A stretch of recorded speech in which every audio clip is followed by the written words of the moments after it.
escuchan bien? No, ¿estás con eco? ¿Estás con dos equipos? No, no, a ver Ahora si ya se... no te escuchas con eco. Yo creo que había alguien con... Ya, ¿ahí me escuchan sin eco? Sí. Ya, bueno. Bienvenidos.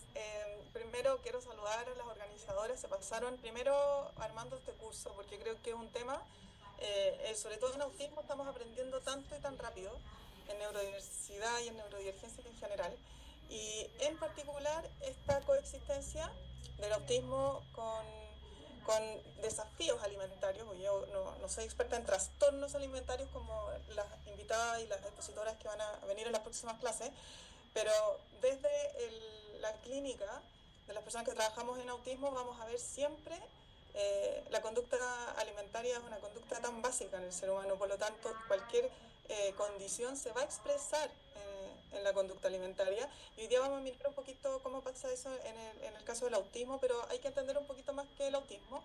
Eh, Así que les agradezco al equipo que me ha invitado, es un honor. Y pido disculpas si de repente en la audiencia ya había hay dos amigas, dos conocidas que seguro que ya han visto un par de láminas varias veces, pero les pido paciencia con eso, pero he armado esto en base a lo que me han solicitado, que tiene que ver con esta conceptualización más actualizada y fenotipos clínicos relacionados con el autismo. Yo le puse ese nombre porque era el que me dieron, ¿ah? Pero quiero explicitar de entrada que el autismo no tiene fenotipos propiamente tal, o sea, no tiene expresiones físicas que puedan ser señales de autismo. En el caso de psicología hablamos de fenotipo y de expresión, en el fondo, para referirnos a expresiones conductuales, ¿ya? Y hoy día lo que estamos viendo no solo en el autismo, sino que en muchas condiciones, es que pareciera ser que la expresión conductual y también la expresión fenotípica más física se está ampliando.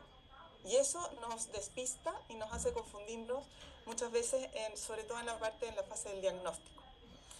Vamos avanzando. Yo ahí en la portada les puse en mi Instagram porque es un Instagram que generalmente estoy posteando congresos, material, recomendando seminarios, etcétera, libros. Vamos a ver. Voy a tratar de avanzar bien rápido para que nos cunda bien el tiempo. Ya me presenté, me presentaron, solamente quiero explicitar que soy psicóloga y me titulé hace como 25 años ya, un poquito más incluso, y quiero simplemente compartir que siempre me he dedicado a neurodivergencia. Siempre, Recording in progress. por lo tanto, mi experiencia, que partió con trastornos de aprendizaje en la época, en el año de las cavernas, digamos, eh, después pasé a las altas capacidades muchos años, me fascinó ese mundo, después llegué al mundo del autismo y hoy día soy también especialista en TOC y soy directora de la Fundación Hablemos de TOC. No puedo dejar de invitarlos a conocer el trabajo de la Fundación. Lo pueden encontrar en Instagram y en una página web. Y hoy día voy a tocar un poquitito porque el TOC también tiene que ver y también aparece en esta coexistencia. Desde entonces mi pasión, porque en realidad es una pasión por la neurodiversidad y la neurodivergencia, mi mirada no da lo mismo que en hoy día haciendo esta primera clase y por eso me siento tan honrada. Mi mirada tiene que ver con esta mirada más comprensiva y esta también mirada sociocultural de la discapacidad, en el sentido de que no podemos entender solo la persona con un trastorno o una dificultad, sino mirarla desde el entorno y entender cómo el entorno es quien muchas veces pone barreras que afectan y agravan los rasgos o los síntomas de esa persona neurodivergente y otros contextos más amables que ayudan también a tener a esa persona una vida más en paz, una mejor calidad de vida. Por lo tanto, si yo tuviera que resumir mi trabajo y mi experiencia en palabras, serían las que están ahí abajito. Aprendizaje. Creo que aprender y la capacidad que tiene nuestro cerebro finalmente es un factor protector de la salud mental, la capacidad de resetearnos, de hacer poda neuronal, de desligarnos de viejas creencias. Y yo creo que hoy día también mi invitación es a eso, que ustedes revisen sus propias creencias, que muchas veces dirigen su práctica clínica. Y con esta mirada de inclusión, de humanidad compartida, recordando siempre que entre los seres humanos con condiciones atípicas o no, somos más parecidos que diferentes. Todos los que estamos aquí somos todos neurodiversos, somos todos muy diferentes, pero al final del día somos de la misma especie y ojalá cada vez más tengamos más humanidad compartida. Vamos a partir. Como les decía, el enfoque, y lo dijeron también las coordinadoras del curso al inicio, el enfoque de este curso es desde un paradigma más neuroafirmativo, y eso no es casualidad y no es menor, ¿ya? Yo entiendo que aquí en el grupo puede haber muchos profesionales que vienen del área más de médico o más científico, otros que vendrán más de las ciencias sociales, otros que vendrán del área más de educación o del desarrollo del lenguaje. Sí, pero lo que nos convoca hoy es este paradigma neuroafirmativo que básicamente implica pensar en lo que hemos siempre aprendido como lo normal, lo anormal, y desde el punto de vista, desde este modelo, lo normal y lo anormal es simplemente estadístico, tiene que ver con los manuales que rigen también nuestro anteojo, con el cual miramos la conducta de las personas. Me refiero al DSM-5, por ejemplo, en este caso en salud mental. Y hoy día hay todo un boom a nivel mundial de redefinir lo que es normal, de remirar con un ojo más crítico también estos manuales como la única forma, como si fuera la única manera de entender el fenómeno y la experiencia humana.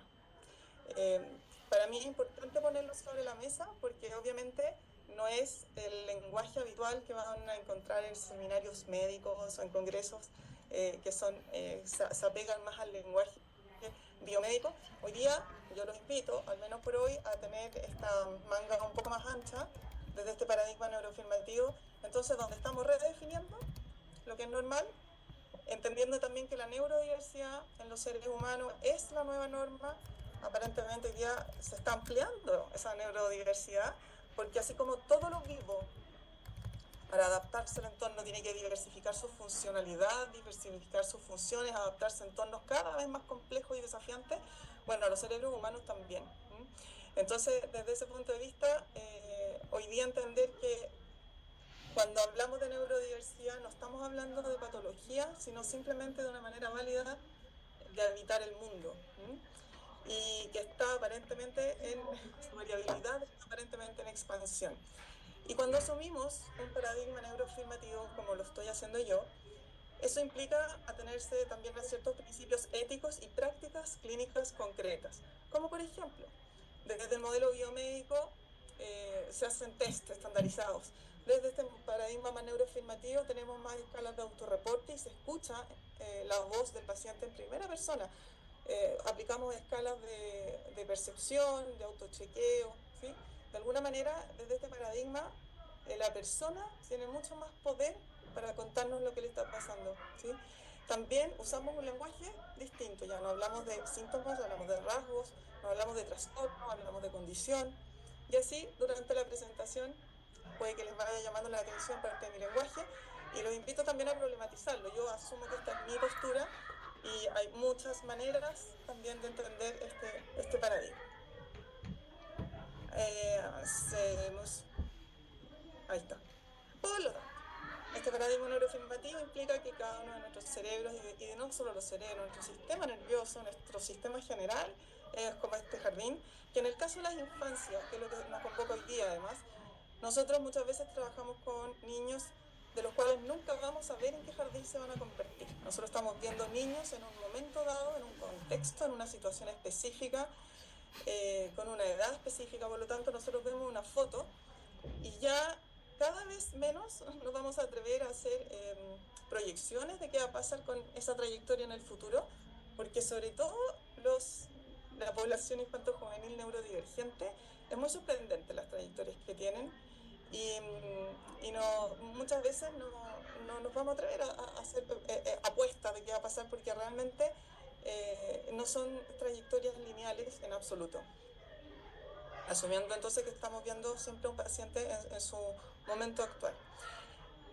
Lo que vamos a revisar hoy día, vamos a hablar un poquito de neurodiversidad y neurodivergencias, que yo sé que va a ser medio general, pero al final van a entender por qué para mí es tan importante que hoy día partamos con este tema, porque de alguna manera es que invitarlos a ponerse un anteojo nuevo, desde el cual vamos a leer los papers, las estadísticas y todo como el contenido más científico que nos van a mostrar las doctoras en las próximas clases.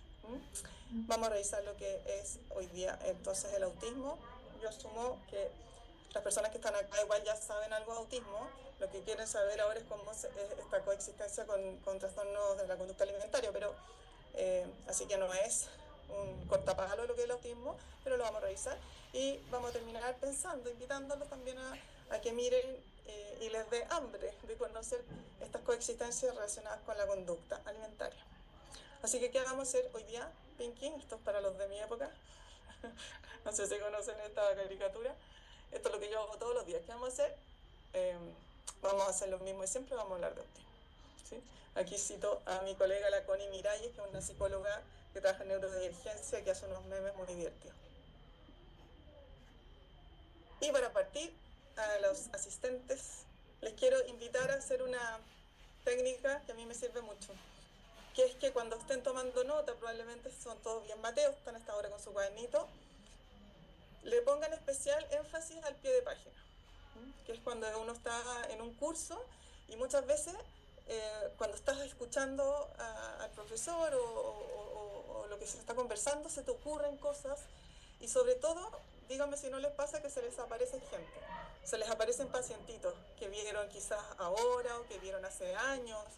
Muchas veces se nos aparecen insistentemente pacientitos con quienes cometimos un error o que tal vez con la información que tenemos hoy día podríamos haber hecho también una intervención diferente. Bueno, todo eso es relevante cuando tomamos un curso como este, porque aquí nadie viene con la verdad y la idea es que ojalá cada uno de ustedes se lleve una inspiración, una buena idea, una reflexión, tal vez una nueva práctica, ¿sí? Y muchas preguntas, que con el tiempo ojalá podamos seguir conversando más allá de las clases. Y sobre todo también los invito, ya les había dicho, a mirar tus creencias arraigadas. Así como cuando a mí me enseñaron, por ejemplo, en el tratamiento del TOC, pues, siempre voy a poner ejemplos del TOC porque estoy ahora boom haciendo clases de eso, pero me enseñaron que, por ejemplo, el contenido de la obsesión en el TOC no era importante. Bueno, yo creo, eso me lo enseñaron y lo tenía como creencia porque me lo dijeron mis profesores secos. Y la verdad que yo con el tiempo me he dado cuenta que parece que en autismo sí es un poco importante el contenido, por ejemplo.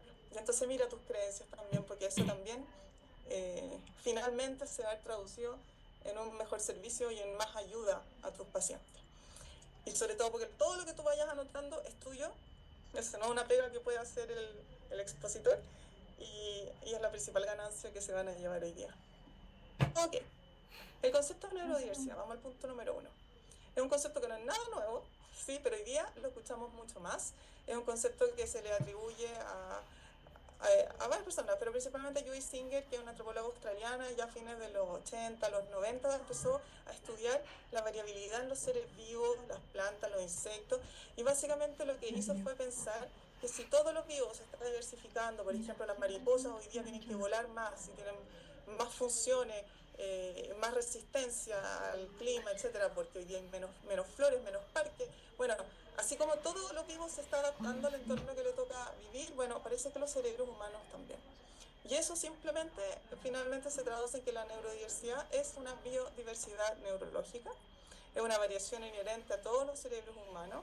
No puede haber dos cerebros humanos porque ya sabemos que para hacer todo el cableado y las conexiones neurológicas necesitamos tanto de información genética como de condiciones del ambiente y de experiencia. Por lo tanto, nadie tiene dos experiencias iguales, así que por eso no hay dos cableados iguales. Todos aquí somos de la misma especie, por lo tanto nunca van a existir ni existirá un cerebro idéntico al tuyo. Este concepto de la neurodiversidad es un poco rebelde, ¿eh? Es un concepto que no es tan light, en el sentido que suena como muy obvio, pero viene como un movimiento social y científico también, que viene como a reivindicar la idea de que estos manuales que clasifican, encasillan, de alguna manera uniforman la conducta humana para indicar cuándo se sale del promedio o no. Este concepto viene como a reivindicar la idea de que los márgenes, sobre todo en salud mental y en el neurodesarrollo en particular, los márgenes de lo que es normal son difusos. Y que hoy día, habiendo también tanta conectividad en el mundo, pero también tanta diversidad de maneras de vivir en este mundo, obviamente eso va a impactar cada vez más en las conductas, que cada vez más nos vamos a ver que los manuales nos van a quedar cortos para analizar. Y esto también implica que, así como hay diferencia en el funcionamiento neurobiológico,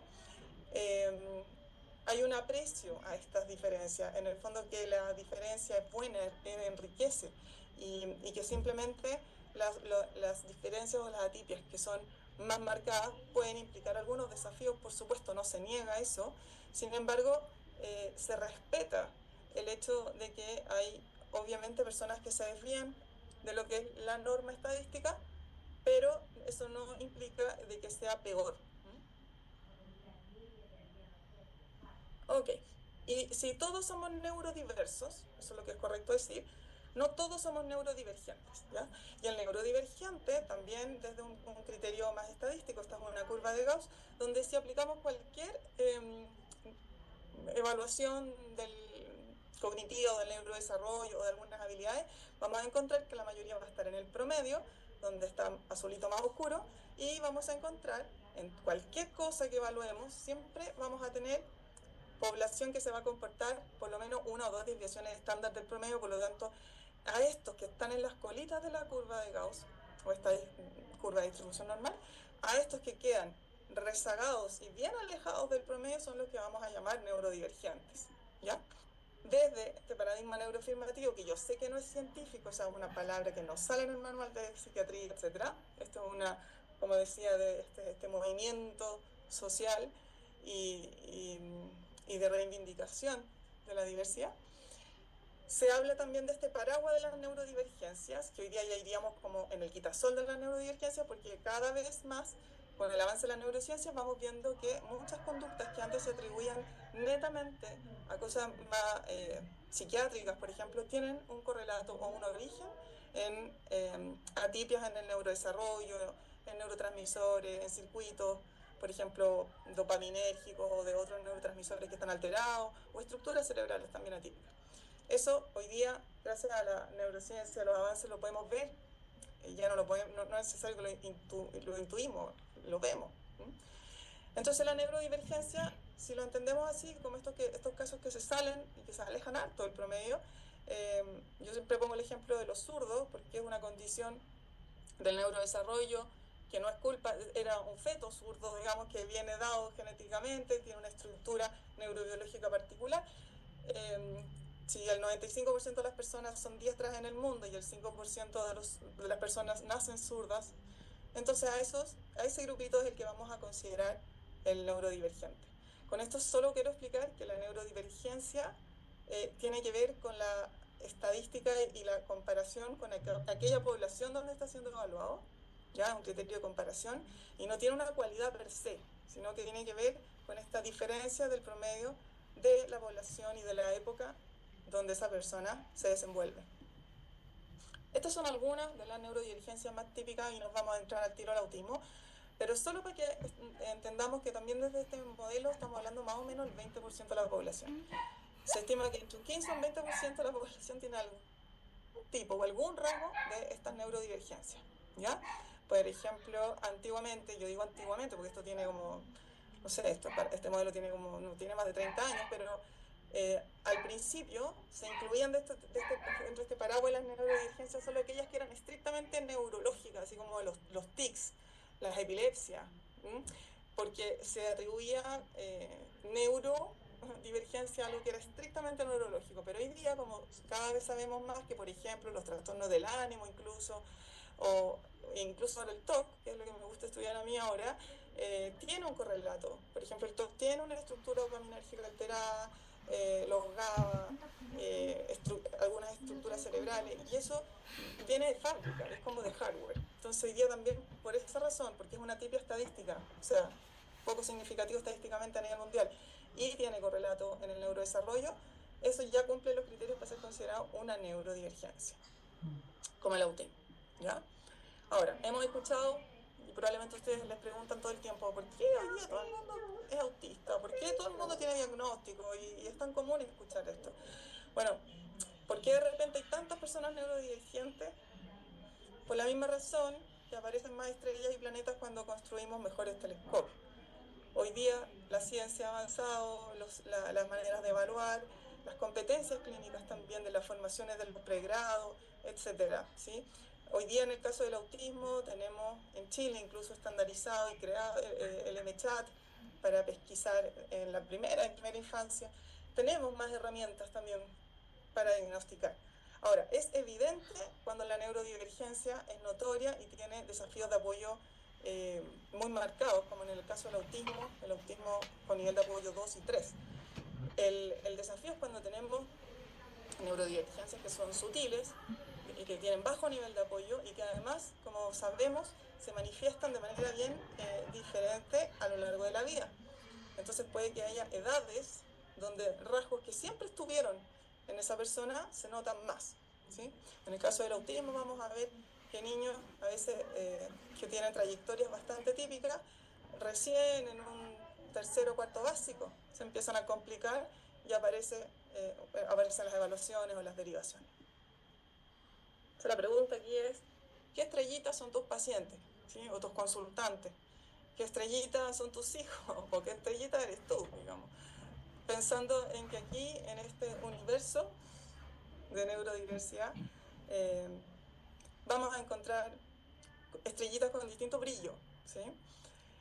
Hay algunas reglas que a mí me gusta de este tema de la neurodiversidad, son reglas mías. Todo esto que estoy diciendo no está escrito en ningún manual, es netamente una síntesis clínica firmada por mí, que pueden compartir o no, y de hecho me encanta la disidencia, pero algunas reglas que nos ayudan a entender esta idea de la neurodivergencia. La primera es que no son puras, nunca son limpias.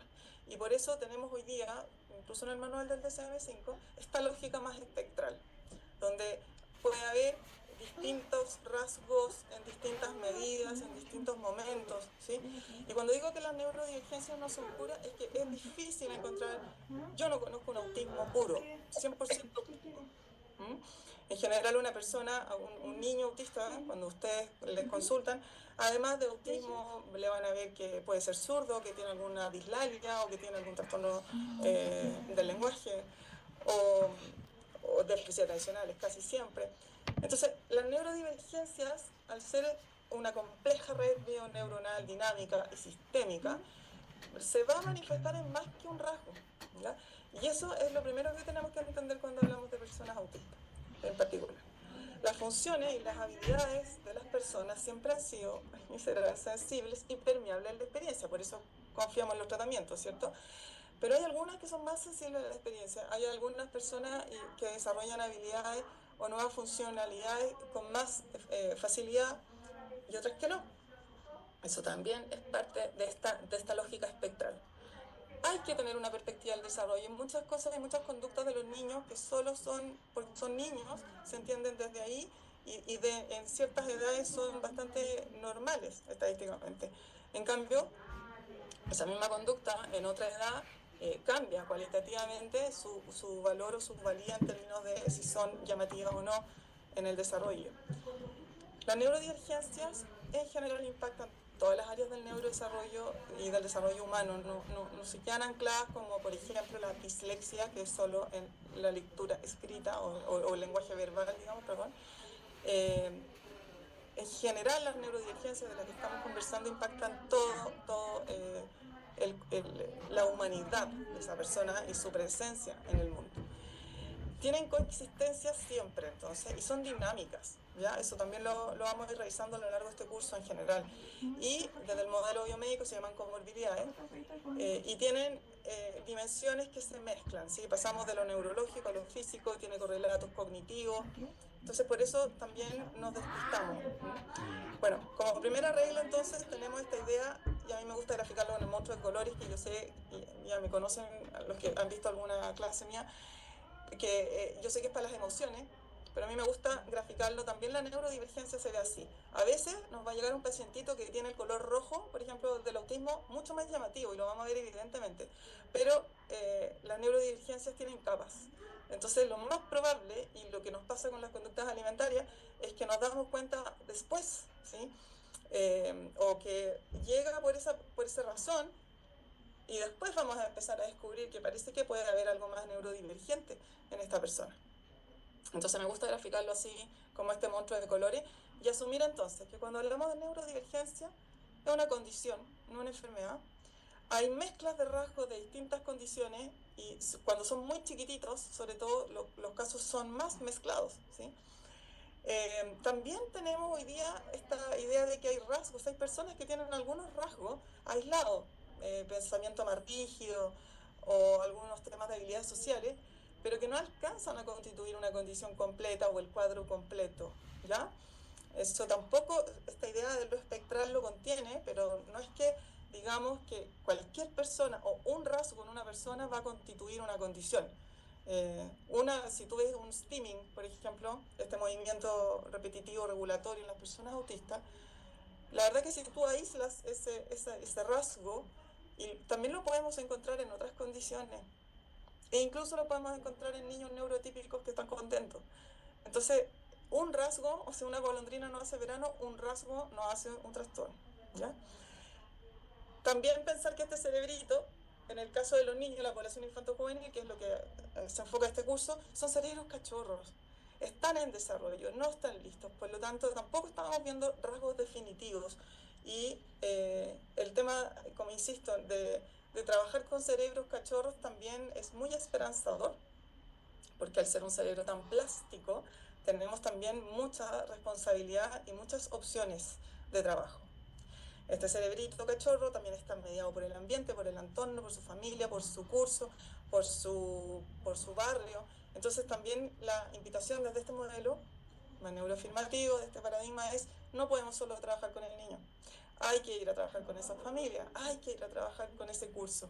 ¿Sí? Yo en particular estoy súper enfocado hoy día en, en ir a educar los cursos de mis niños neurodivergentes, ir a enseñarles, porque las habilidades de inclusión, de respeto y finalmente de convivencia también se enseñan.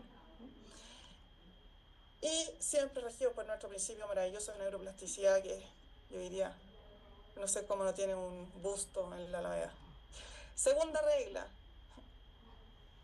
Cuando hablamos de neurodivergencia hoy, esto es una, no sé si lo han escuchado, pero hay una mirada más transdiagnóstico, sobre todo en salud mental. ¿Lo han escuchado? Háganme así con el dedito, ¿sí? ¿No? ¿Sí? Sí. Para desmarcarnos un poquito también de esta única opción de los manuales de psiquiatría como el DSM-5, está apareciendo con mucha fuerza esta mirada transdiagnóstica que básicamente es un enfoque en salud mental que identifica estos procesos psicológicos que comúnmente son llamados trastornos, pero sin guiarse por los límites y las clasificaciones biomédicas imperantes como en el DSM-5, sino también cuestionar, como les decía al principio, los límites, los bordes de estas etiquetas, ¿no? No está diciendo, ni yo estoy diciendo que las etiquetas sean malas, de hecho es necesario tener acuerdos respecto a qué vamos a llamar un trastorno del sueño, qué vamos a llamar una depresión, ¿ya? Pero desde el punto de vista clínico y sobre todo para los que ya llevamos más experiencia en este camino del neurodesarrollo en particular, vamos a ver que muchas veces esos límites son bastante difusos y nos confunden mucho. Entonces, esta mirada transdiagnóstico también nos ayuda como a no solo mirar las casillas, como me encanta esta figura que puse a la izquierda, de cómo se traslapan estas cosas, generando condiciones nuevas, ¿sí? Esta es una opinión mía, pero por ejemplo cuando hablamos de autismo y la coexistencia de altas capacidades, que yo me he especializado en ambas, no valen lo mismo. En mi caso yo pienso que cuando son coexistencias, al traslaparse una persona autista con altas capacidades, hay algunas diferencias cualitativas, no es la suma de su autismo con sus altas capacidades. Probablemente también vamos a ver que en la conducta alimentaria pasa algo lo mismo. Hay una fenomenología cualitativamente nueva y diferente, propia de esta superposición de condiciones. Vamos a encontrar también desde esta mirada transdiagnóstico la idea de que al trabajar en neurodesarrollo, cuando trabajamos o avanzamos en un síntoma, ¿sí? Aparece algo debajo. Está esta idea de las capas, de que no todo está en la misma superficie o en la misma línea, ¿sí? Siempre pongo ejemplo de TOC, cuando ya empieza a bajar el TOC en mis pacientes, ahí empiezan a aparecer los problemas más profundos, empiezan a aparecer los depres, empiezan a aparecer otras cosas que estaban antes, pero que el TOC no dejaba ver. Y probablemente con la conducta alimentaria va a pasar un poco lo mismo. Tercera regla en neurodivergencia, en particular en autismo, no se limita a un perfil cognitivo. El autismo no está en el cerebro solamente. El autismo está en el cuerpo completo. El autismo está en la humanidad completa de esa persona. Y eso es súper importante porque los manuales y todo nos hacen ver es un tema de rigidez cognitiva, de pensamiento repetitivo, de problemas de comunicación, como si fuera solo un tema de cableado neurobiológico cerebral. Y no es así. La neurodivergencia no se trata entonces solo de cableados neurobiológicos que afectan la mente o la sensorialidad o el rendimiento, como si estuviera el autismo de aquí para arriba, ¿sí? Ni tampoco podemos hablar de rasgos un poco más, un poco menos. El autismo en particular, siendo para mí un gusto una de las condiciones del neurodesarrollo más floridas, más complejas, ¿sí? Porque se trata de un bioneurotipo, ¿ya? E incluso, y lo vamos a ver más adelante, en el autismo, entendiendo que también el intestino tiene neuronas y pues, también son neuronas neurodivergentes, igual que las del cableado cerebral, tienen incluso la absorción atípica de nutrientes. O sea, los autistas, por ejemplo, yo no me voy a meter tanto ahí porque eso no es mi área, soy una patuda, me van a perdonar los doctores que vienen después, pero voy a mucho curso, sigo mucho, hay una nutrióloga en particular en Chile que se llama la doctora Carolina Jara, que se ha especializado en intestino neurodivergente, para que la busquen después, y he aprendido, por ejemplo, cómo no absorben la ferritina. Entonces, todos los autistas en general tienen la ferritina baja, y muchas veces cuando se mandan a hacer exámenes, ahí las doctoras me podrán corregir después, pero en el caso de las personas neurodivergentes, no sirve la misma escala en la que te dicen ya, si estáis dentro de estos parámetros vais a estar normal, porque ya sabemos que las personas autistas pueden tener desafíos y expresión de necesidad o incluso de falta de nutrientes, estando su nivel de cierta vitamina y ciertos nutrientes dentro del rango normal, porque esos rangos son construidos dentro de con muestras neurotípicas, ¿sí? Entonces, bueno, de nuevo, el autismo no está solo en la cabeza, está en todo el cuerpo, ¿ya?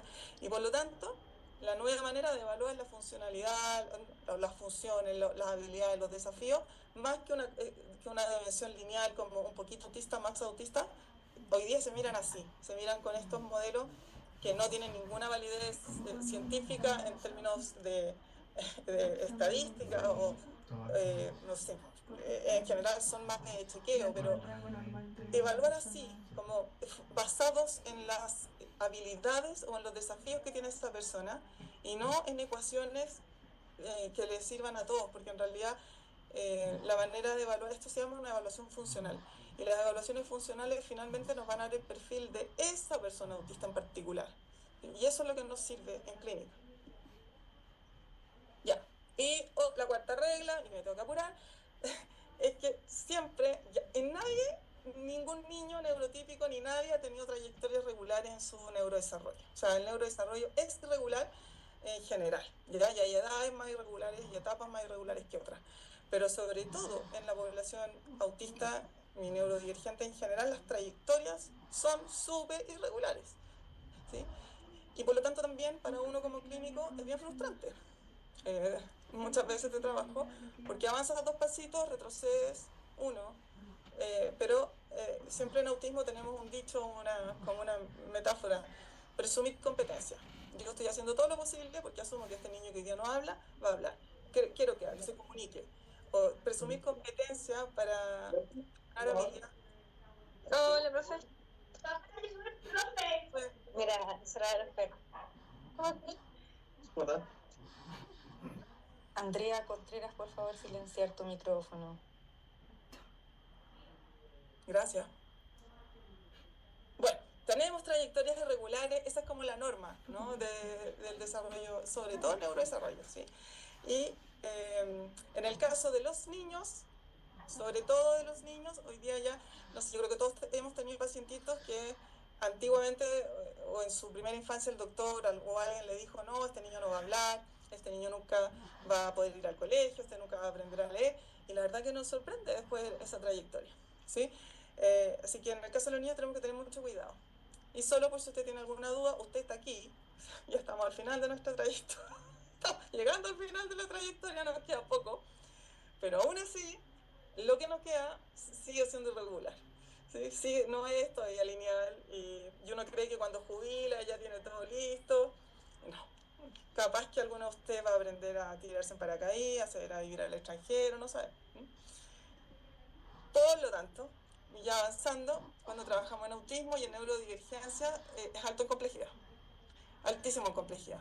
Entendida como, no porque sea difícil, sino que es de demasiadas variables involucradas en la comprensión de la personita que tenemos al frente. Digo personita porque me imagino siempre niños.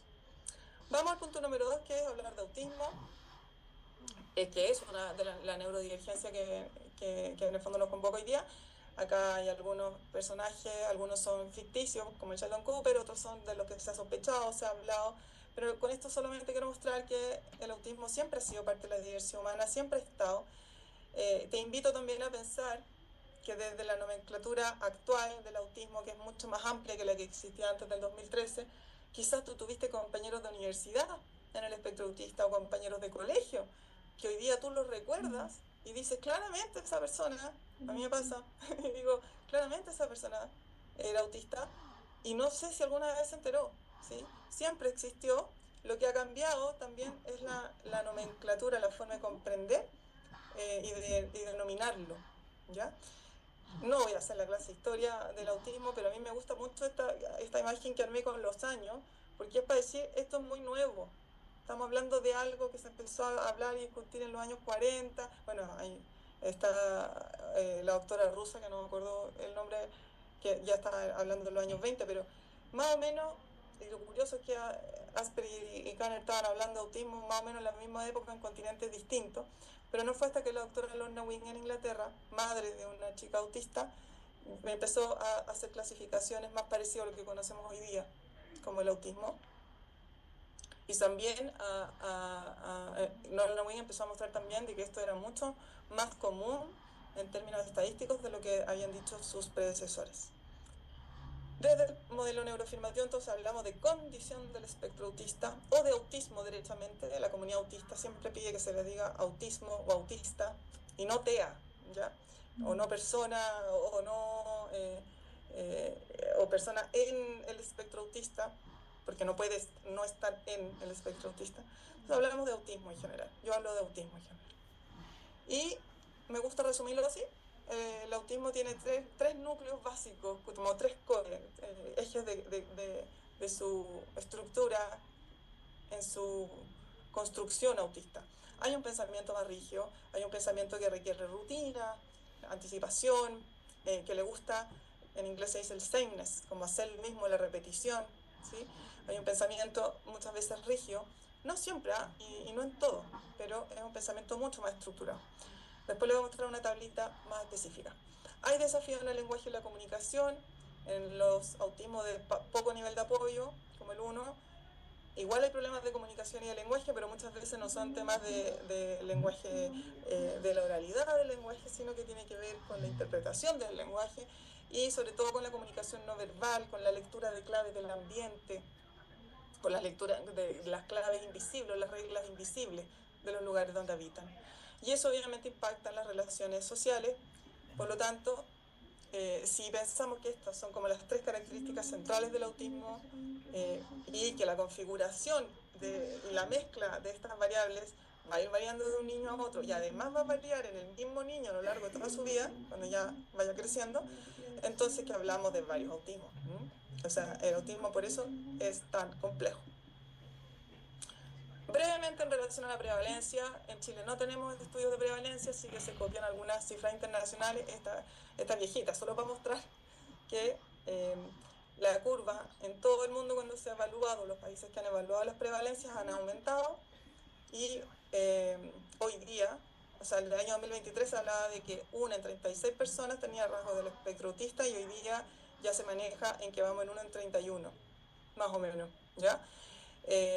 Esta estadística igual es sospechosa porque se sacó en Estados Unidos en base a una población muy específica, un par de estados nomás, pero la tendencia sigue siendo a que estamos hablando de más o menos una persona por curso, ¿sí? Y lo segundo que estamos viendo también a nivel de tendencia es que si bien antes se diagnosticaba una mujer cada 4 hombres, hoy día esa tendencia se ha estrechado y cada vez se está afinando más el ojo para pesquisar el autismo femenino, que aparentemente es un autismo cualitativamente diferente, ¿ya? Y lo vamos a conversar en un ratito. El autismo femenino, todas las estadísticas en general de autismo que habíamos conocido en los manuales estaba hecha en base a población y estudios con población masculina. Entonces, el autismo femenino ha sido desde siempre muy invisibilizado y hoy día se está entendiendo también desde las adultas que han consultado. Adultas me refiero incluso ya a adolescentes, adolescencia tardía, adultez joven, que llegan a consultar por autismo, pero ya vienen como arbolito de Pascua llenas de otros pergaminos como trastorno del ánimo bipolar o trastorno límite de la personalidad. En general, la mujer que es identificada más tardíamente y tiene ya historias de mucho recorrido con muchos diagnósticos encima. Desde ahí, los temas de la conducta alimentaria son particularmente también interesantes de analizar en la población femenina. El autismo es más del 85% genético, eso es lo que concluyen siempre los metaanálisis que se hacen. Lo interesante es que básicamente al ser un cuadro más genético, lo importante es que igual hay algunos factores de riesgo que en muy menor porcentaje pueden también tener que ver, como la edad del padre al momento de la concepción. Ale, ¿sí? Ale, algo pasó que no se ve tu presentación y se ve la pantalla de la doctora Eldred Peralta. Hay que cambiar, yo me cambié de pantalla y me apareció de nuevo. Sí, salen las dos arriba. Ya, ahí está. Arriba hay una flechita o una cosa, un indicador, y ahí uno elige a la persona. Ya, pero Eldred ya dejó de compartir Ya. pantalla. Ahí sí se ve la mía entonces. Sí. Gracias por avisar. Bueno, pero finalmente quedémonos con la idea de que el autismo es básicamente mucho más genético que otra cosa, aunque hay estudios que también dan alguna relevancia a factores más ambientales o perinatales. Ya, pero en resumen, esta es la lámina que usted ya debe conocer de memoria, que el autismo, esta condición neurobiológica, que es del desarrollo general, ¿ya? Y me gusta enfatizar en autismo que es bien general, ¿sí? De todo el desarrollo humano. Tiene estas bases en el neurodesarrollo temprano, o sea, intrauterino probablemente, ¿sí? Tiene factores genéticos, gestacional, también prenatal, pero básicamente muy temprano. El autismo no es algo que pasa después de nacido, es simplemente como un hardware con el que las personas se fueron configurando desde su concepción. Afecta el estilo de pensamiento, afecta las habilidades de comunicación y las habilidades sociales. Es permanente, es global y va variando a lo largo del ciclo vital. En el caso incluso de los niveles que se mueve dentro, el DSM-5 especifica que tú puedes especificar si en el fondo es un autismo de bajo nivel de apoyo, medio o sustancial, 1, 2 o 3, pero incluso se puede ir cambiando. ¿Sí? Yo recuerdo a mi gran amiga y profesora Amanda Céspedes, que siempre dice un niño chico siempre se va a ver TEA3, porque todavía no está regulado, no tiene corteza prefrontal desarrollada, por lo que se va a regular por cualquier cosa, por lo tanto siempre desde más niños van a tener más desafíos y más necesidad de apoyo. Por lo tanto, tampoco estas categorías no son rígidas, ¿ya? Si tú recibes un informe o llega un pacientito a tu consulta con un papelito que dice autismo nivel 2, ok, eso fue en el momento y la foto que sacó esa persona, ¿ya? Pero no nos podemos sesgar a que ese nivel 2 está escrito en piedra. Se mueve entonces en este espectro.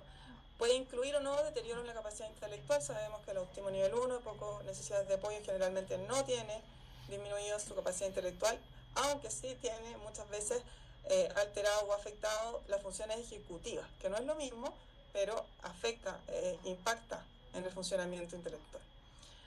En el autismo se tratan los síntomas o las coexistencias, ya, porque el autismo no es que no tiene cura, pero la persona consulta por alguna de las coexistencias del autismo que en ese momento están interfiriendo en su calidad de vida. El paciente no duerme, el paciente está muy ansioso o porque el paciente está triste porque no tiene amigos. Por lo tanto, no es el autismo el motivo de consulta. Y el entorno, como en todas las neurodivergencias, el entorno de ese niño puede ser un factor protector o estimulador también de los desafíos. Rememos y construyamos un entorno que sea un factor protector. Y vamos a asumir siempre, cuando vemos niños, que lo que vemos como conducta tiene causas y tiene razones que hacen que esas conductas se expresen de esa manera. Por lo tanto, cuando vemos conductas y cuando trabajamos con niños, siempre tenemos que sospechar de las conductas, ¿sí? De nuevo, no están escritas en piedra. Las clasificaciones vigentes, en realidad, estamos en el CIE 11 ya, pero tenemos estos manuales. Me gusta mucho, por si no lo conocen, el 0 a 3, que es más europeo, es precioso. La clasificación también que hace la comprensión, también bastante más transdiagnóstico tal vez de estos manuales. Y lo que pasó es que desde el salto que se pegaron los manuales en la revisión del DSM-5, que fue el 2013, lo que antes tenía categorías separadas, que era autismo profundo, el Asperger, los trastornos generalizados del desarrollo, eso desaparece como categorías independientes y todo pasó a llamarse el 2013 trastorno del espectro autista, como un término paraguas para agrupar a todas estas condiciones que tenían este corazón, digamos, que yo les había mostrado, de pensamiento, desafíos en la comunicación y en el lenguaje y en habilidades sociales, ¿ya? Entonces, desde el 2013, por eso la categoría hoy día es más amplia. Hasta el 2013, que existía el diagnóstico del síndrome de Asperger, había muchos jóvenes o niños que tenían no todos los criterios para ser considerado un Asperger, pero tenía 6 de 8, no le alcanzaba como para ser considerado. Entonces, ahora, desde esta etiqueta o este término paraguas, desde el 2013 la etiqueta es más amplia. Por lo tanto, por eso también hay más autistas, porque cabe más gente con esta clasificación. No sé, los más mayores,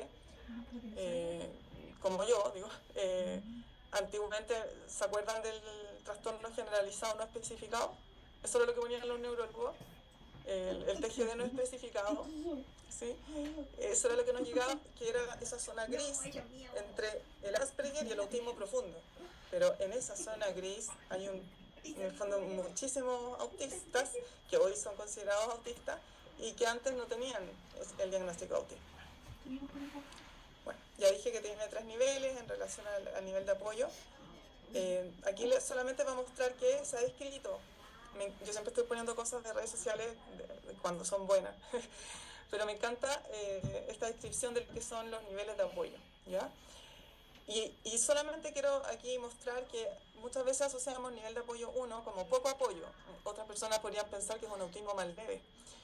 Pero ¿se te ha metido una piedra pequeñita en el zapato? ¿Un maicillo? Y digo, ya, puede que sea poco nivel de apoyo, pero jode, molesta, erosiona, ¿sí? Entonces, aunque sea un nivel de apoyo considerado por el manual bajo, para nosotros como clínico y para esa persona que está viviendo ese desafío es grande, es importante, hay que atenderlo, ¿sí? Y no quedarnos con esta idea de que si es uno, entonces nadie se da cuenta o no tiene tanta necesidad de apoyo, no es así.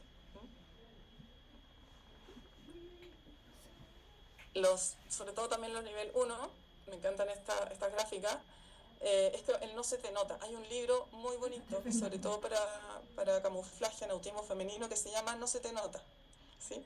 Y que ayuda a mirar todas estas conductas que las personas autistas tienden a camuflar, sobre todo mientras menos nivel de apoyo, más nivel intelectual, más camuflan, porque quieren parecer, si se dan cuenta de sus diferencias, entonces quieren camuflar para pertenecer al entorno.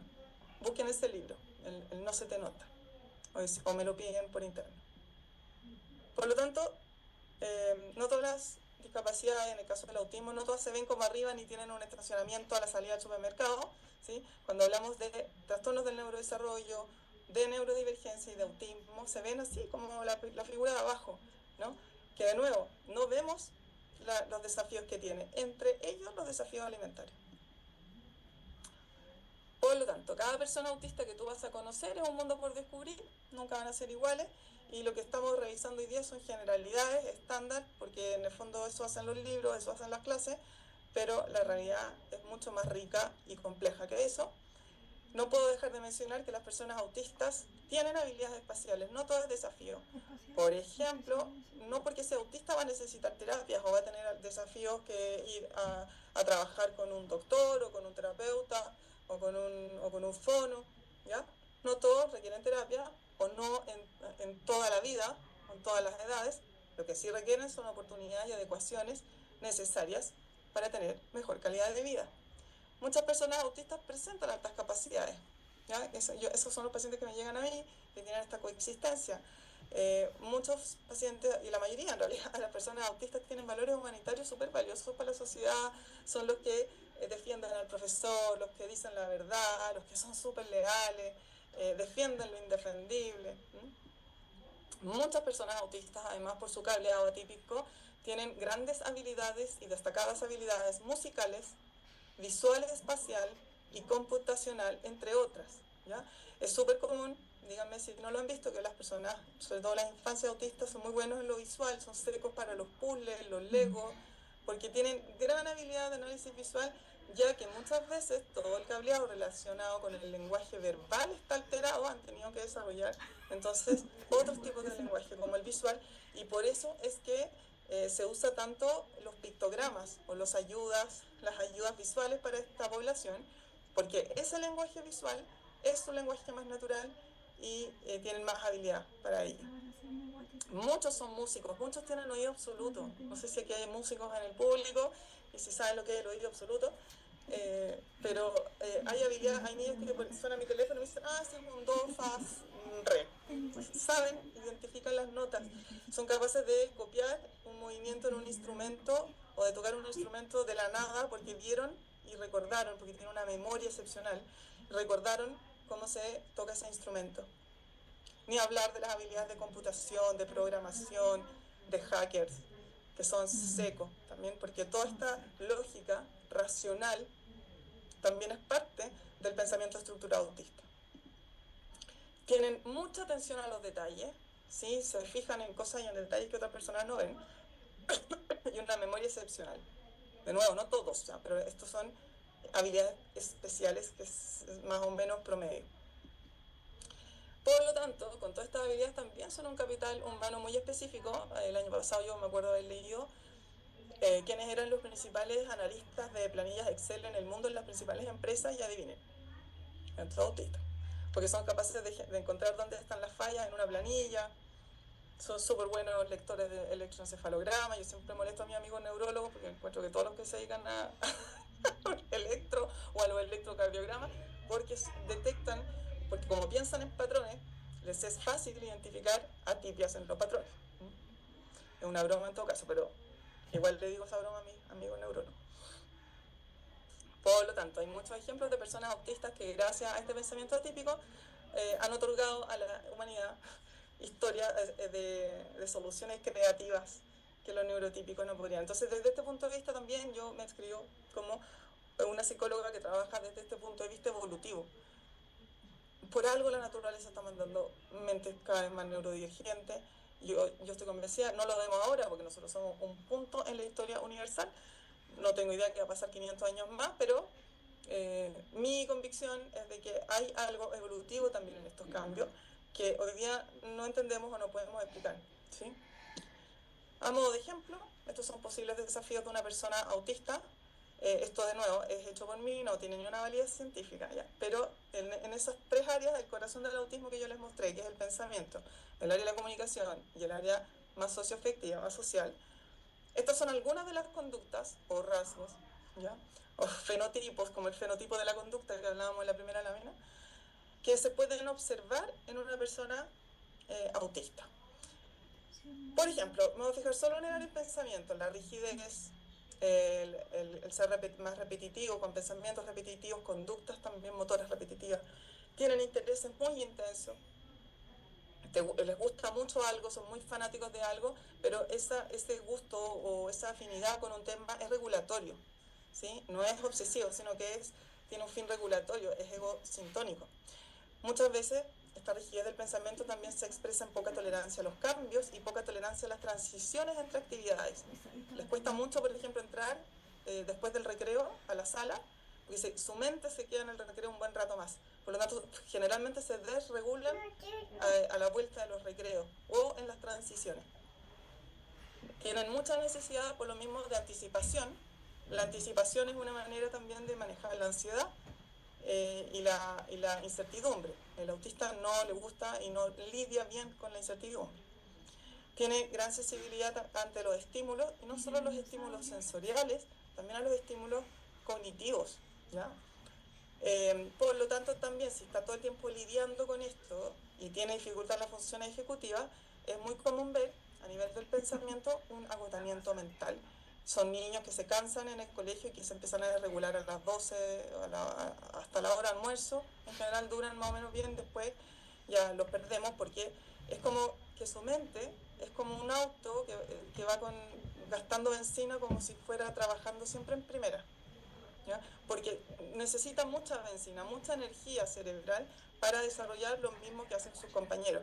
Entonces, obviamente, esta mente, este cerebro se nos cansa antes. A algunas personas les cuesta más hacer abstracciones cuando no son concretas o visibles. Están alteradas las funciones ejecutivas en la mayoría de los casos, sobre todo la planificación de las acciones. No es solo la planificación de una tarea académica, es la planificación de cómo me voy a vestir. Me tengo que duchar, ¿qué va primero? ¿Qué va después? Hay gente que no se ducha y se agobia porque de puro pensar que lata decidir qué va primero, si me lavo el pelo, peor, ¿sí? Las funciones ejecutivas no son solo para pensar y para estudiar en lo que es trabajo y colegio. Las funciones ejecutivas impactan hasta la habilidad para vestirte en la mañana. Y en particular, una que yo encuentro que está siempre muy alterada es la planificación del tiempo y todo lo que tiene que ver con planificación de tareas. Y hay una percepción del tiempo que también está alterada. No sé si les ha tocado, sobre todo pensando en niños que comen lento. El tema del tiempo es una dimensión bastante subjetiva cuando nos referimos a una persona neurodivergente. Ya, pensando en estos rasgos, solo dije que les iba a mostrar los del pensamiento. Ojo que una persona puede tener alguno de estos, ¿ya? Por lo tanto, hoy día esta idea del fenotipo ampliado, ¿sí? Como que antes los autistas se veían más de esta manera, hoy día ese límite se está poniendo cada vez más difuso y estamos viendo que, por ejemplo, antiguamente se enseñaba que el autista no miraba a los ojos, hoy día vemos autistas que sí miran a los ojos, que sí sonríen, tienen sonrisa social y aún así tienen diagnóstico de autismo. Eso significa el fenotipo ampliado, que no nos podemos quedar en estas categorías tan rígidas y estrictas de los rasgos o los síntomas que están presentes o que debieran estar presentes, porque sobre todo en las neurodivergencias más sutiles o con menos nivel de apoyo, vamos a ver más estos rasgos más de fenotipo ampliado, no solo en autismo, ¿eh? Entonces, en el caso del autismo, como volvamos a este mono de la neurodivergencia, ¿se acuerdan de la idea de que las neurodivergencias no son puras? Nunca se presentan solitas como el monstruo de colores. Ya, vamos a ver que las neurodivergencias en general se presentan en clusters, como en grupitos, vienen en patota, ¿ya? Entonces, por ejemplo, sabemos que si hay autismo, hay un 30% de probabilidades de que además haya una epilepsia. Entonces, por eso el neurólogo manda a hacer un electroencefalograma, porque el autismo no tiene biomarcadores aún como para ir a buscarlo, pero estamos buscando las coexistencias que ya sabemos que existen, ¿ya? Por ejemplo, en el caso del autismo, coexistencias que son súper comunes, está la epilepsia, los trastornos del sueño, los trastornos ansiosos, trastornos gastrointestinales, inmunidad más deprimida. Hoy día ya se sabe, disautonomía. O sea, cada vez más estamos conociendo que en el fondo, de nuevo, estamos hablando de coexistencias que afectan el sistema de salud general, no solo mental, ¿ya? En mi caso, pongo este monito porque yo me especializo en el clúster de arriba, personas autistas que tienen altas capacidades, que pueden tener alta capacidad, que pueden tener TOC, ¿ya? Presentar TOC. Y hoy día, el clúster que estamos viendo y empezando a analizar es el autismo con los trastornos de la conducta alimentaria. Pero ojo, ser diferente si además pensamos en el clúster de ahí arriba que yo les comentaba. ¿Sí? O sea, en el fondo nunca va a haber un TEA puro, sino que vas a tener un TEA que probablemente viene con un TOC y que desde ahí va a presentar un trastorno de la conducta alimentaria, o que va a tener un déficit atencional y que también de ahí su presentación de un trastorno de la conducta alimentaria va a ser también distinto, cualitativamente diferente. Ya. Pensando en esto, va. Aquí está nuestro monstruo de colores, neurodivergente. ¿Sí? Estas son las coexistencias más comunes en términos más psiquiátricos, o no tan biomédicos, sino más psiquiátricos en el autismo. Y yo puse asterisco con las que yo sé trabajar, digamos, que son los trastornos más del ánimo, trastornos específicos del aprendizaje, déficit atencional, ansiedad, TOC y personas con altas capacidades. ¿Ya? De nuevo esta idea de que el cuadro siempre es muy mezclado. ¿Ya?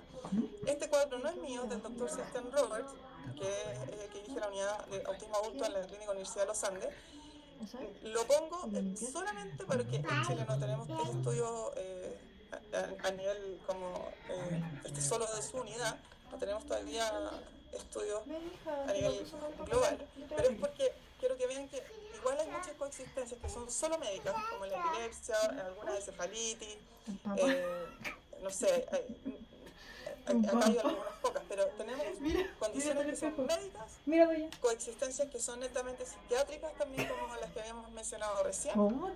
Quiero agregar además que esta población, que lo puse abajito, su nombre del cuadro de Sebastian Roberts, eso lo puse yo, esta población además es mucho más vulnerable ante abuso sexual. Lamentablemente tiene de 8 a 10 veces más probabilidad de tener o de sufrir acoso sexual. Especialmente 9 de 10 mujeres autistas adultas reportan acoso sexual en la infancia. Algún nivel de abuso. Bullying escolar y ciberacoso, también 10 veces más que la población neurotípica. Sentimientos de soledad y estas crisis y estas desregulaciones emocionales, que desde mi punto de vista no son parte ingrediente del autismo. No todos los autistas se regulan así como salen a veces en las noticias. Yo creo que la desregulación emocional, de nuevo, es un rasgo transdiagnóstico que se puede encontrar en muchas condiciones y en muchos neurotípicos también en distintos momentos. Incluso en uno cuando se enoja y hacemos la ley del hielo, eso ya es una desregulación emocional. Nosotros quizá hemos aprendido a hacerlo con más elegancia o más discreción, pero de nuevo la desregulación emocional es parte del folclore, si lo llamamos así, de la condición autista, pero no sola y exclusivamente. Y otras condiciones del neurodesarrollo. Pero quiero hacer hincapié en dos. Uno, el autismo es una de las condiciones del neurodesarrollo donde más se hace camuflaje, donde las personas más esconden su condición, sobre todo cuando tienen alto nivel de inteligencia y sobre todo cuando son mujeres. Y eso también se va a expresar en la conducta alimentaria. Vamos a ver.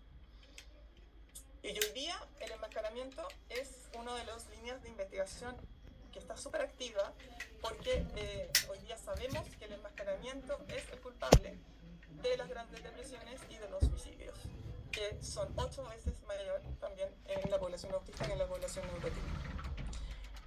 Según Autism Speaks, la persona autista tiene 17 años menos de esperanza de vida, porque aparte de su calidad de vida y sus temas más médicos, que en general no explican tanto estas muertes, la mayoría de la explicación se encuentra en la conducta suicida. Es terrible esa cifra. Y con esto ya estoy terminando, a 2 minutos. Quiero mostrar la persona autista, para que se vayan con este antojo al resto de las clases. Una persona autista, que ya vemos que puede ser, la variabilidad entre personas autistas también es infinita, ¿ya? Las personas autistas se va a expresar, y su ser autista se va a expresar en todas sus conductas, porque esta es una condición global, permanente y general. Y entre esas conductas puede que también se expresen en desafíos alimentarios. Todos los que vemos en niños autistas sabemos que solo comen salchicha, otros solo comen fideos blancos con aceite, tienen muchas idiosincrasias de su condición relacionada con la alimentación, ¿ya? Ahora, sin mencionar trastorno, digamos, porque eso no es mi parte, pero obviamente la conducta alimentaria está siendo, de alguna manera, tiene este sesgo que tiene el funcionamiento autista, ¿ya? Pero si además pensamos en esta idea que yo el transdiagnóstico y de cómo existencias que les he mencionado, quiero mencionar solo estas, ¿ya? Si la persona autista con la que estamos trabajando en desafíos alimentarios, que ya sabemos que van juntos, porque la conducta es una expresión de ese funcionamiento, pero si además tiene déficit atencional, o TOC, o desafíos de integración sensorial, o altas capacidades, o trauma, y yo ya puse ahí como chiquitito trastornos gastrointestinales, pero es como otra neurodivergencia que yo no es mi área de expertise, pero si en particular vemos alguno de estos, esto se complejiza mucho más. Por lo tanto, si tú trabajas con población autista en temas de alimentación, tienes que ir a buscar esas otras coexistencias, aunque no vengan con un papel firmado, ¿ya? Pero lo más probable es que también puedan estar afectando la conducta de tu paciente. Solo como por ejemplo, si la persona autista además tiene muy activo o está en un momento de gran desafío con un déficit atencional, te va a decir cosas como se me olvidó comer, ¿sí? O va a comer a gran velocidad, o va a tener hiperfoco muchas veces en la hora de alimentación o en otra cosa que le va a impedir alimentarse en los horarios adecuados. Cuando las personas son más impulsivas o tienen necesidad de planificación, a veces tienen cero planificación de las comidas o demasiada planificación de las comidas cuando han tenido entrenamiento, o gran impulsividad como un rasgo que va a marcar también la conducta alimentaria. De nuevo estoy hablando desde lo transdiagnóstico, así como la impulsividad está presente en un montón de condiciones y en un montón de personas que no tienen condición diagnosticada también, ¿ya? ¿Se entiende el ejercicio que estamos haciendo? ¿Sí? Si la persona además, vamos para recordar, si la persona autista con desafío alimentario, además puede haber un TOC que nunca lo vemos, el TOC siempre pasa piola y nos cuesta detectarlo. Pero, por ejemplo, la persona simplemente puede tener, la persona autista puede estar teniendo ideas intrusivas. Yo tengo un paciente que no tomaba agua, sino revolvía el agua 3 veces en sentido contrario a las agujas del reloj, porque así purificaba el agua que venía contaminada. Esa era una compulsión para una idea obsesiva, ¿ya? Para un pensamiento intrusivo. Tengo pacientes autistas, me recuerdo una adulta autista con TOC que se comía los M&M en cierto orden de colores, ¿sí? El plato también tenía cierta organización y iban primero las vitaminas, después los nutrientes y tenía ciertas compulsiones relativas al comer. Y en el caso del TOC hay que siempre ir a mirar también si es que no hay los trastornos relacionados, que son sin idea obsesiva, pero por ejemplo estas conductas repetitivas centradas en el cuerpo, trastorno dismórfico corporal, que en el caso del TOC hay que ir a buscar la idea obsesiva. Aquí el dolor no es subir de peso, no es el peso, es una obsesión relacionada con algo del entorno relacionado con la comida, ¿ya? Pero eso yo seguro que las doctoras lo van a tratar más adelante. Si hay temas de integración sensorial que no están resueltos, es una persona que se va a asquear con olores, que va a hacer selectividad alimenticia por los colores, por las texturas, por la temperatura de las comidas, se va a poner quisquilloso con estas características. Puede que le moleste el ruido, tenía una chiquitita que no podía comer en la mesa con su familia porque no toleraba el ruido de masticación de las personas a su alrededor. Y además en la integración sensorial, un tema muy importante que probablemente van a conversar las profesoras de terapia ocupacional en el futuro, es una baja lectura de las señales del cuerpo interno. Son personas que no se dan cuenta que tienen sed, que no se dan cuenta que tienen hambre, ni siquiera se dan cuenta que a veces quiere ir al baño, ¿sí? Entonces, todas esas dificultades de interopercepción también van a afectar la conducta alimentaria. Ya.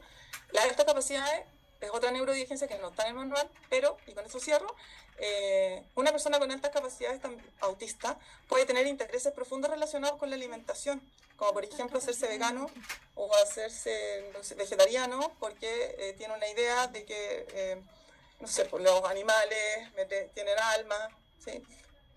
O puede profesar una religión particular donde se come de cierta manera. que en el caso de las altas capacidades a veces no viene enseñado por la familia. El altísimo perfeccionismo también afecta a la conducta alimentaria, la disciplina o temas morales como no comer animales.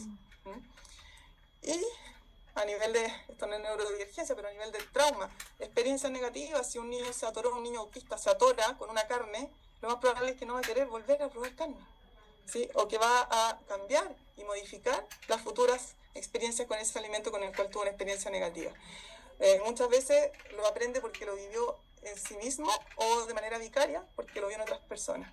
Y lo pongo muy a la pasada, pero en las personas autistas los trastornos vinculares también se expresan en la alimentación. Lo voy a decir así nomás, pero es para que usted simplemente abra sus anteojos. Y para terminar, volvamos a la idea de la libretita y tu pie de página. ¿Se te aparecieron pacientitos en el camino? ¿Viste caritas de niños con los que has trabajado? ¿Anotaste algo? ¿Se te ocurrió una idea? ¿Alguna pregunta que quieras plantear? Bueno, todo ese material es la riqueza y lo que ganaste en esta clase de hoy día. Les agradezco su atención y nos vamos a ver en las próximas clases donde espero también participar. Les dejo por ahí unos podcasts que son míos que hablan de neurodiversidad por si alguien quiere seguir aprendiendo de neurodiversidad, que es mi interés profundo. Ya, ahora sí me...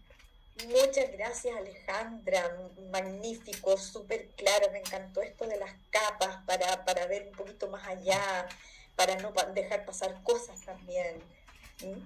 Súper, muchísimas gracias, aquí todos te están agradeciendo. Recording stopped. Tenemos un ratito para hacer preguntas, comentarios. Ale, saca tu presentación para que podamos vernos todas las caras. Ya. Ahí está. Diste una brochada por muchos de los aspectos que vamos a ver en relación a alimentación en las siguientes sesiones. Y yo estaba recordando que no hace mucho tiempo, hace 10 años aproximadamente, los fracasos terapéuticos, 10, 12 años, los fracasos terapéuticos que teníamos en anorexia era precisamente porque no hacíamos el diagnóstico de autismo, no estaba en nuestro radar, lo que uno no ha aprendido no puede verlo. Y cuán diferente hubiera sido la historia, por eso es tan importante que vayamos abriéndonos a poder ponernos los anteojos para ver dimensiones que si no se nos pasan de largo nomás, ¿cierto?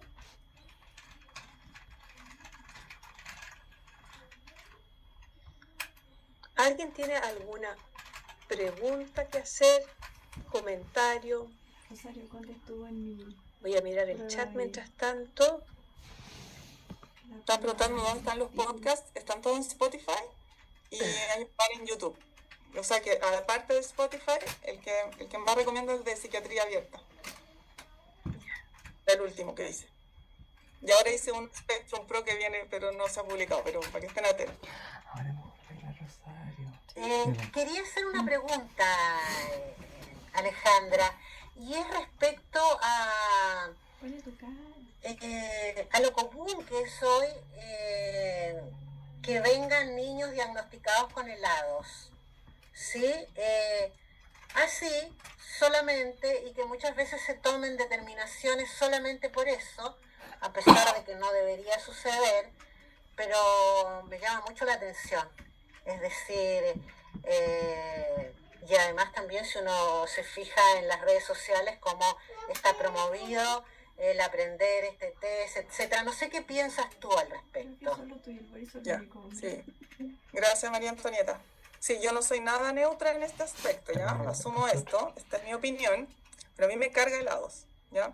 ¿Por qué? Lo quiero mostrar. Helados no es una herramienta, es una herramienta que se inventó hace harto rato, ya bien viejo además. Se inventó para investigación y para que en investigación los investigadores pudiesen comprobar que su muestra era autista para poder usarlo como muestra en estas investigaciones. Ese fue el fin, con ese fin fue creado helados. ¿Ya? Después lo agarró una editorial y dijo, uy, aquí la papa, capacitemos como que esto fuera un instrumento de evaluación clínica, que no lo es, ¿ya?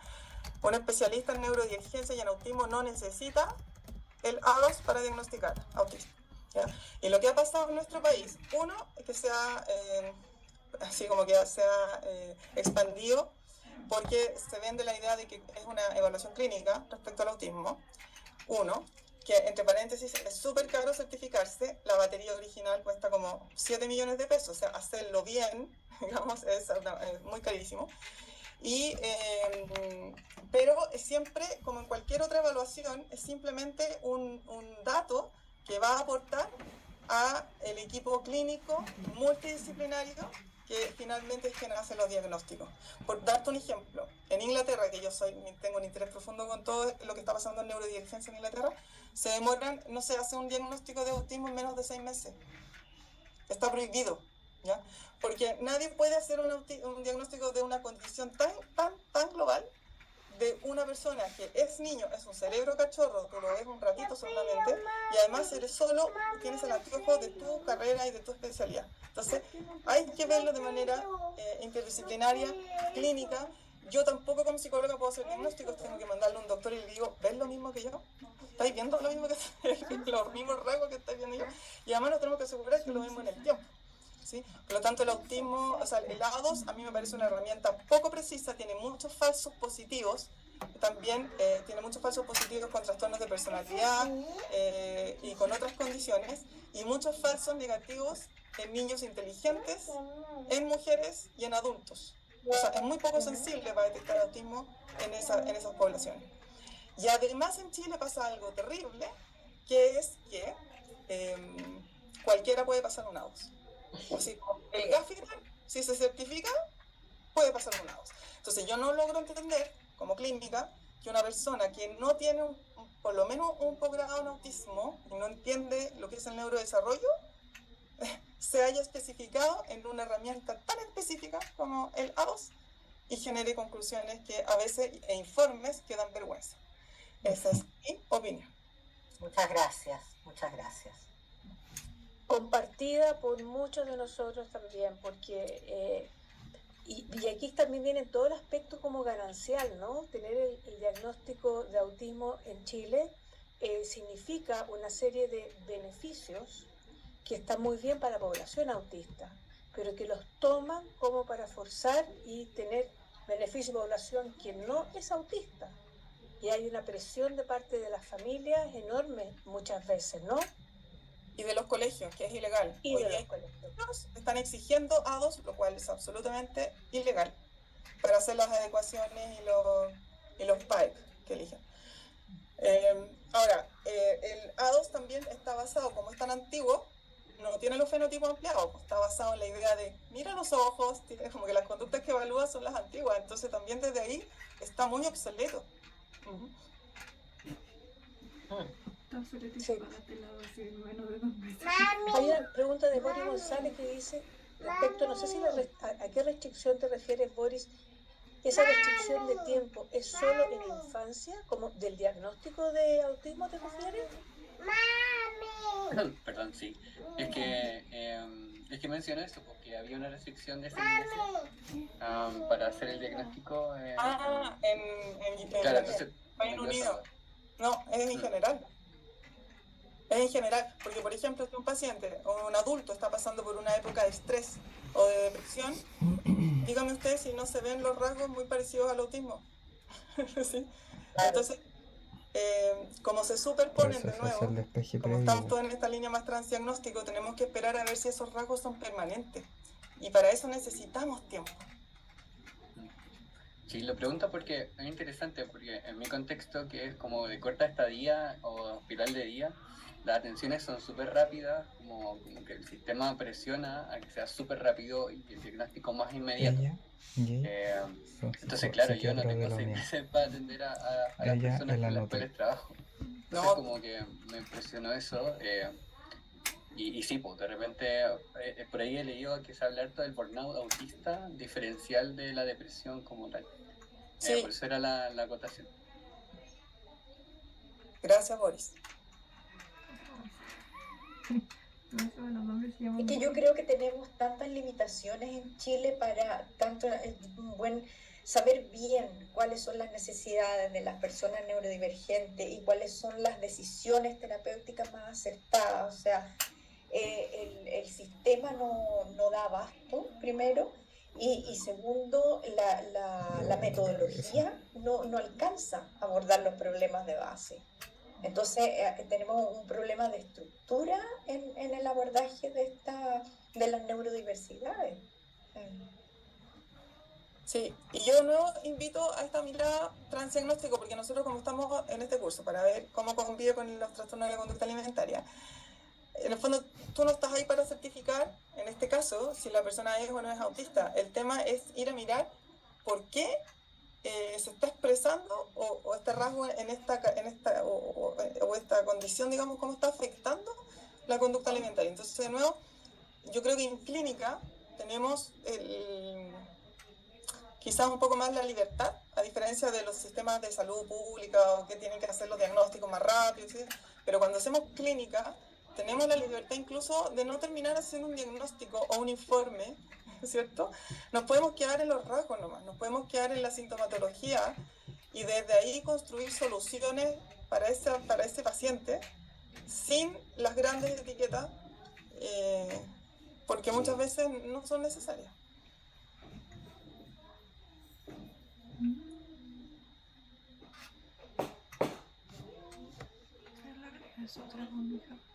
¿A alguien se le ocurrió algún pacientito vio caritas y que dice y que pensó, oh, quizás pero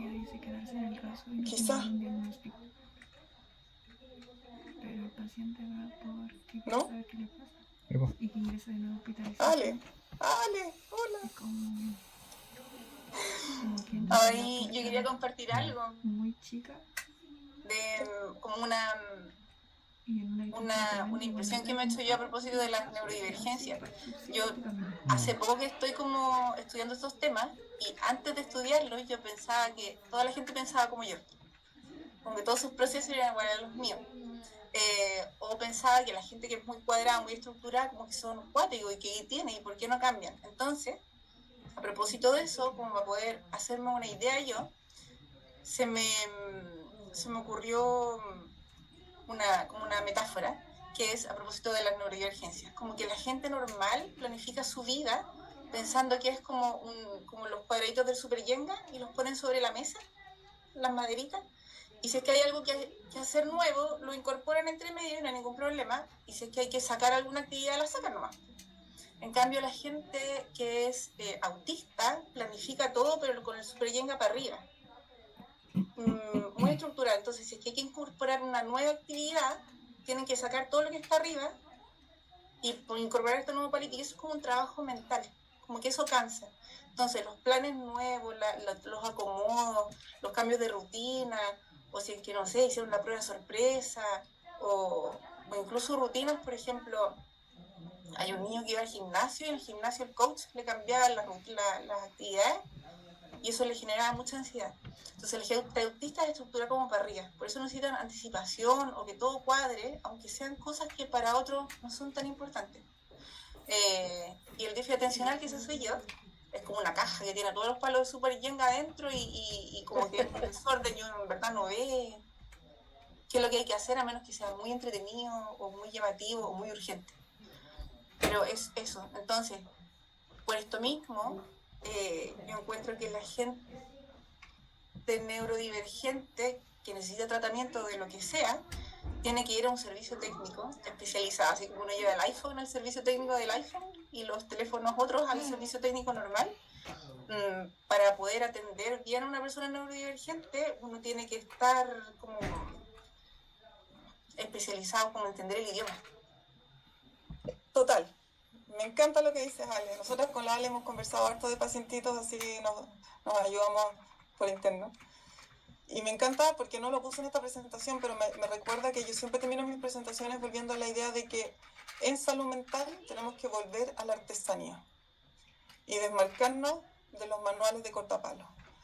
Porque uno ve en los chats, ¿quién tiene un cuestionario para evaluar esto, cuestionario para evaluar lo otro?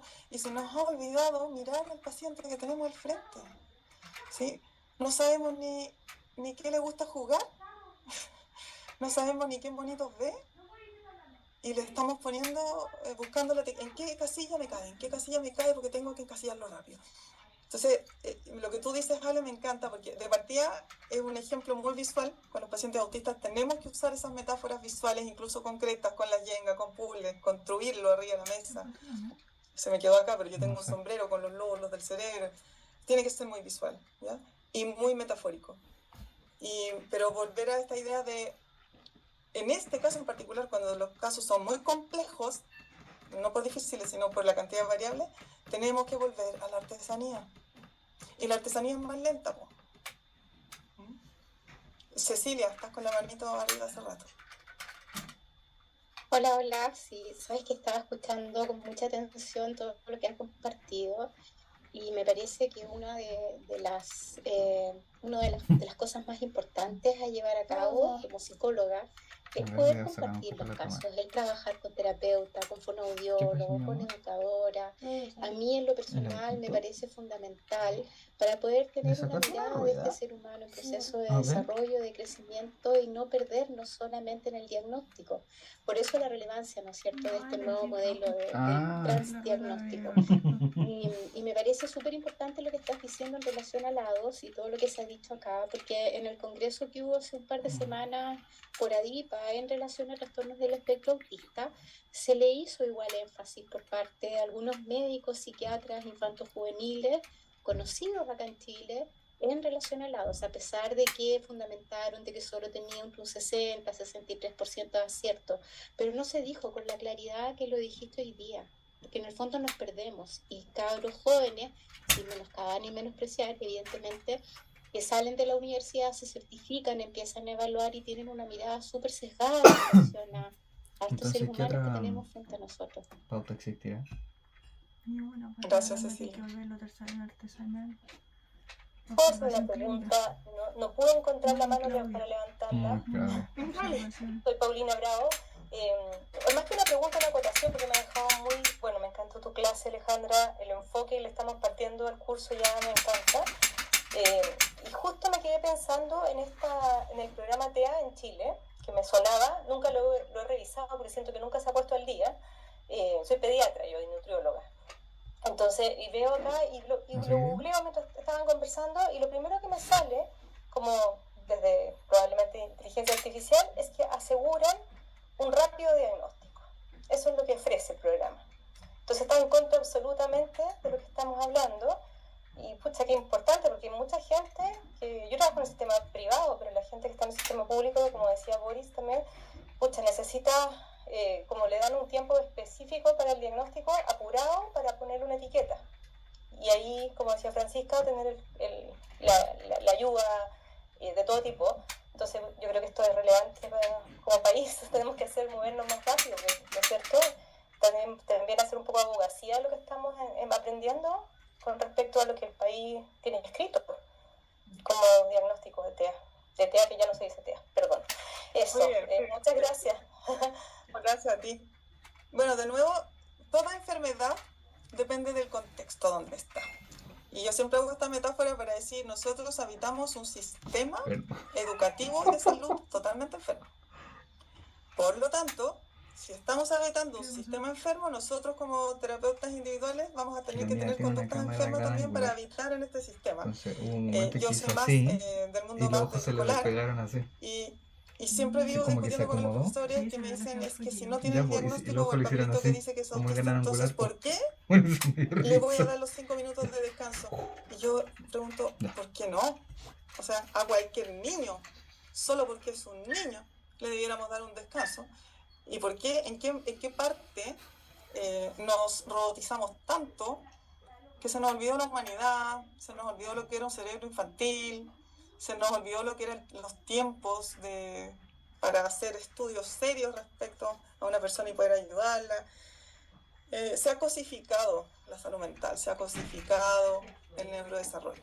Así que no puedo estar más de acuerdo contigo, y yo creo que justamente estos movimientos como el que yo decía, que de nuevo doy el ejemplo de esto también ha partido en Gran Bretaña, como de decir, no estamos dispuestos a tolerar que nos pongan estas reglas. Y desde ahí, desde esa rebeldía, es que nace el paradigma neuroafirmativo. Y los grandes cambios, que yo creo que se va a venir un gran cambio ahora con lo transdiagnóstico, con la nueva revisión del DSM, la tía Alicia, pero escúchame, todos estos grandes cambios surgen desde la rebeldía, pero en este caso lo que más me encanta a mí es desde la rebeldía de la misma población neurodivergente. Pero Ya si no mi papá soy vino yo para acá, abogando por otros desde una situación de poder, sino que son las mismas personas con sus diagnósticos, con sus condiciones, abogando por sus derechos. Entonces esto tampoco se puede despegar del enfoque de derecho. me va a llamar. La Ale y la Cecilia. Ya. Ahí sí. Ahora tengo una pregunta. Me encantó lo que dijiste de que ibas a los colegios. Entonces me gustaría saber cómo es ese trabajo, si es con los profes, con los alumnos, con apoderados, si es una vez, varias veces que vas. Sí. Armé como una metodología de trabajo que es como, lo llamo en 360, porque no basta que yo trabaje con un estudiante que le están haciendo bullying, porque por ejemplo no le gusta el ruido o la música de reggaetón en el recreo, ¿ya? No basta con que yo solo trabaje con ese niño, tenemos que ir a explicarle a sus compañeros, porque los niños desarrollan conductas empáticas pero necesitan la información. Pero los que más necesitan trabajo son los padres de los niños neurotípicos, de los otros, los padres de los niños perfectos, que creen que son perfectos. Esos padres son mi desafío. Así que voy con charlas, trabajo, pero para eso también tiene que haber un colegio dispuesto a educar a su comunidad, a invertir en que se eduque a esos padres, ¿ya? Porque son padres que no quieren ser educados. Lo único que quieren es que se saque a ese niño de la sala. Y curiosamente, en términos legales, los profesores yo encuentro que este sistema educativo enfermo está sostenido por profesores con un corazón muy grande. En general, profes con mucha vocación. Pero aún tenemos en el sistema profesores que dicen que hace este niño en este colegio, todavía tenemos esas voces. Entonces sí, hay que ir a educar a todos. Sin ir más lejos, la semana pasada fui a hacer actividades con niños de segundo, tercero y cuarto básico, imagínate, disfrazados de cerebro. Y bailar, cada uno en su ritmo único y maravilloso, porque tienen que aprender desde chicos que todos los cerebros son únicos y maravillosos y que hay que respetarlos. Y si no lo hacemos desde chicos, no vamos a lograr nada.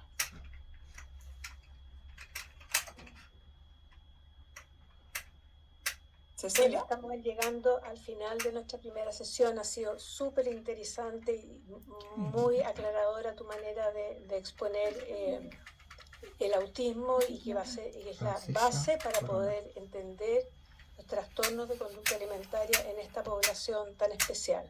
Así que nuevamente, Alejandra, te agradezco el profesionalismo y la manera de transmitir que tienes tú. Gracias. Y ya nos estaremos viendo el próximo jueves a las 6:30 de la tarde, en que veremos trastornos de conducta alimentaria en general, porque si bien hay gente que viene desde de los trastornos de conducta alimentaria, también hay gente que viene desde el autismo y no sabe de trastornos de conducta alimentaria habituales, ¿cierto? Así que muy buenas noches a todos y nos vemos el otro jueves. Muchas gracias. Gracias. Muchas gracias. Gracias. Buenas noches. Buenas noches. Chao, buenas noches. Chao, gracias. Buenas noches, que estén bien. Chao a todos.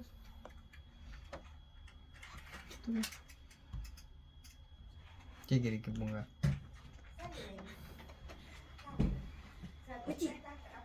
¿Tus zapatos dónde están?